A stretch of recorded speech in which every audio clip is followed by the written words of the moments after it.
তো নমস্কার বন্ধুরা, তোমরা এখন দেখতে পাচ্ছ যে আমি পিআরবি অফিসিয়াল ওয়েবসাইটে আছি। তো গতকাল রাতে কালকে প্রায় রাত 1টা-2টোর সময় এরকম পিআরবি তাদের অফিসিয়াল অ্যান্সার কি বেরিয়েছে। তো আমরা এখন দেখলাম যে 1 নম্বর যে কোশ্চেনটা ছিল বাস, ট্রেন এবং ভ্রমণকারী, এটা তারা সংশোধন করে দিয়েছে। এবং কিছু একটু নিচে গিয়ে দেখলাম যে একটু নিচে গিয়ে যদি স্ক্রোল করি তোমাদেরকে যদি দেখায়, তো তোমরা দেখতে পাবে যে 41, 42 এবং 43 তিনটে নাম্বার তারা তিনটে কোশ্চেনই বাতিল করে দিয়েছে, মানে একদম ক্যান্সেলই করে দিয়েছে।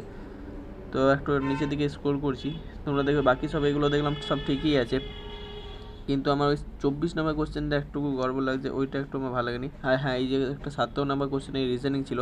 তো এখানে লেখা আছে all will get marks even if not attempt, মানে যারা অ্যাটেম্পও করেনি তারাও প্রত্যেকেই 1 নম্বর করে পাবে। এটা ঠিক আছে, এটা দেখলাম ভালো লাগলো। কিন্তু একটু নিচের দিকে স্ক্রোল করলাম, একটু নিচের দিকে স্ক্রোল করি যদি দেখি তোমাদেরকে দেখাই, তাহলে এখানে দেখতে গেলাম যে 40, 41 এবং 42 এখানে তিনটে কোশ্চেন ছিল। তো এখানে পরপর তিনটেই বাতিল করে দিয়েছে পিআরবি। তো এইটা আমি মানেটা বুঝতে পারলাম না, যে যারা মনে করো তিনটে কোশ্চেন করেছিল, অ্যাটেম্প করেছিল, তাদের তিনটে তো বাদ গেলই। তো তাদের যে 10 মিনিটটা গেল তারা তো বাতিল হয়ে গেল।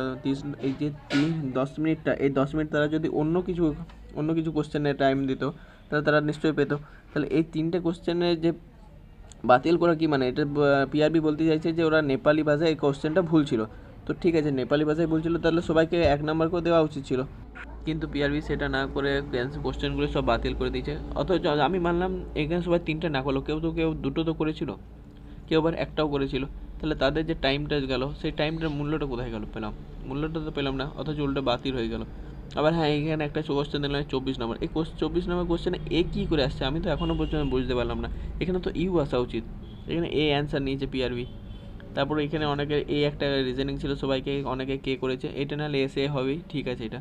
কিন্তু আমি ওই যেটা এ নিয়েছে, ওইটা এ কী করে হচ্ছে, ওটা তো ইউ হওয়া উচিত। তো যাই হোক, পিআরবি যখন তার ফাইনাল অ্যান্সার কি বার করে দিয়েছে, আর তো কিছু করার নেই, আমাদেরকে এটা মেনে এগিয়ে এগিয়ে চলতে হবে। তো দেখো তোমাদের আগে নাম্বার ছিল 85, এখন 3 নম্বর কমে 82-তে দাঁড়ালো। তো দেখবে তোমাদের কত কী স্কোর আসছে, তোমাদের কীরকম কী নাম্বার পাচ্ছ।